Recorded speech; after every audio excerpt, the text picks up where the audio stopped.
Pemerintah Kota Makassar mulai mengambil langkah serius menghadapi krisis lahan perkuburan yang kian mengkhawatirkan.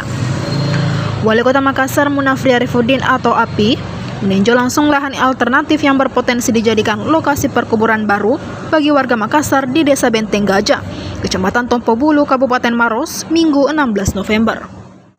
Kunjungan ini turut dihadiri Bupati Maros Khaidir Syam, anggota DPRD Kota Makassar Muhlis Misbah, serta Kepala Bagian Kesra Pemkot Makassar Muhammad Syarif. Peninjauan ini dilakukan menyusul semakin menipisnya kapasitas sejumlah tempat pemakaman umum atau TPU yang selama ini menjadi lokasi pemakaman warga Makassar. API menegaskan pemerintah tidak bisa menunggu hingga lahan benar-benar habis, melainkan harus bergerak cepat menyiapkan opsi baru yang layak dan memenuhi standar. Menurut API, kerjasama antar pemerintah daerah menjadi kunci dalam penanganan persoalan yang menyangkut kebutuhan dasar masyarakat. Ia menjelaskan bahwa lokasi di Maros dipertimbangkan karena memiliki kontur lahan yang memungkinkan dikembangkan sebagai area perkuburan umum berskala besar. Pemerintah Kota Makassar disebut akan melakukan kajian lebih lanjut terkait kelayakan lahan, kesiapan infrastruktur pendukung, aksesibilitas, serta aspek lingkungan sebelum menetapkan keputusan final.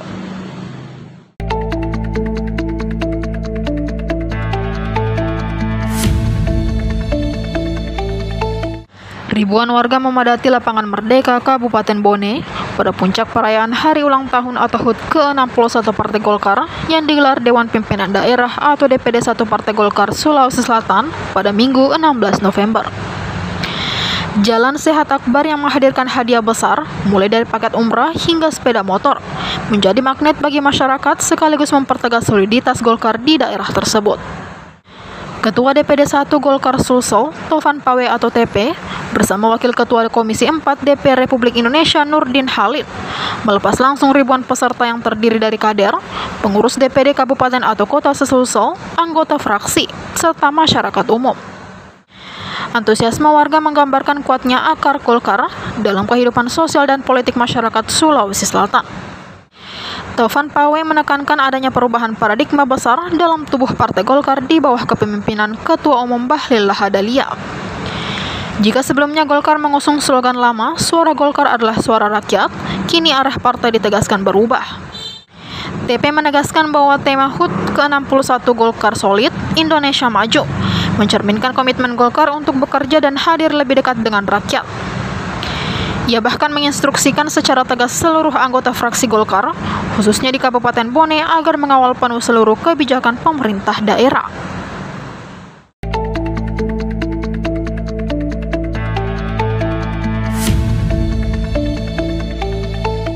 Sebanyak 135 siswa di SD Impres Cambaya 1, 2, dan 3, Kecamatan Talo menerima bantuan seragam sekolah gratis yang disalurkan pemerintah Kota Makassar bekerja sama dengan dua mitra Corporate Social Responsibility atau CSR, yakni Citraland City Makassar dan Bank Sulselbar, Senin 17 November. Program ini menjadi bagian dari upaya Pemkot Makassar untuk memperkuat pemerataan akses pendidikan sekaligus meringankan beban ekonomi masyarakat. Penyerahan bantuan berupa seragam sekolah, tas dan tumbler dilakukan langsung oleh Wali Kota Makassar Munafri Arifudin bersama Kepala Dinas Pendidikan Kota Makassar Andi Aci Soleman serta perwakilan Citraland City dan Bank Sulselbar.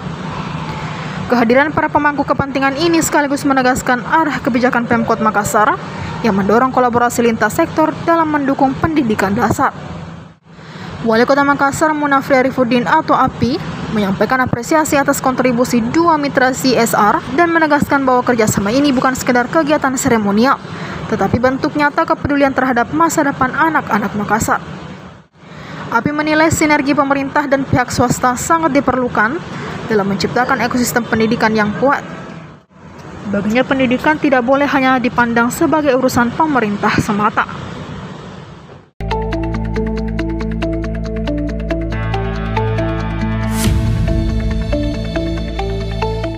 Pemerintah Provinsi Sulawesi Selatan akan melaksanakan pelantikan pegawai pemerintah dengan perjanjian kerja atau P3K hasil seleksi tahap kedua formasi tahun anggaran 2024 pada Senin 17 November 2025 di lapangan upacara kantor Gubernur Sulawesi Selatan.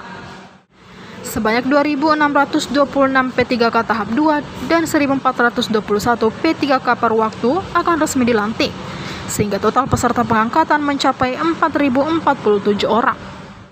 Surat keputusan atau SK pengangkatan akan diserahkan langsung oleh Gubernur Sulawesi Selatan, Andi Sudirman Sulaiman. Pelantikan ini melanjutkan agenda penguatan sumber daya aparatur setelah sebelumnya, pada pertengahan tahun 2025, Pemprov Sulsel telah mengangkat 6.624 P3K tahap 1 yang kini telah bertugas. Kepala BKD Sulsel Erwin Soding menegaskan seluruh pegawai P3K yang dilantik sudah melalui seleksi, verifikasi ketat, dan dinyatakan memenuhi syarat. Kepada mereka yang dilantik, Erwin menekankan integritas, disiplin, dan akuntabilitas sebagai landasan bekerja. Dengan tambahan pegawai baru ini, Pemprov Sulsel menargetkan peningkatan produktivitas unit kerja, percepatan layanan publik, dan pelaksanaan program prioritas gubernur dan wakil gubernur.